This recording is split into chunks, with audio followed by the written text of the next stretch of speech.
Welcome to the Tech Egg. Don't get scrambled. Enjoy the video. In this video, I will explain how to make quiche dough step by step. Start by gathering your ingredients. You'll need about 250 grams of all-purpose flour, 125 grams of very cold unsalted butter, and a small pinch of salt. The cold butter is crucial for a flaky crust, so make sure it's cut into small, even cubes. Also, have about 60 milliliters of ice water on hand.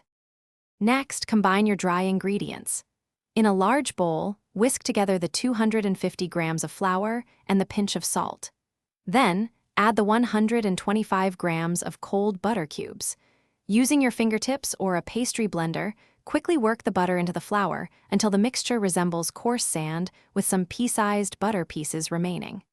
This step is key for flakiness. Now it's time to add the liquid. Gradually add the ice water, 1 tablespoon at a time, mixing gently with your hands until the dough just comes together. Be careful not to add too much water or overwork the dough, as this can lead to a tough crust.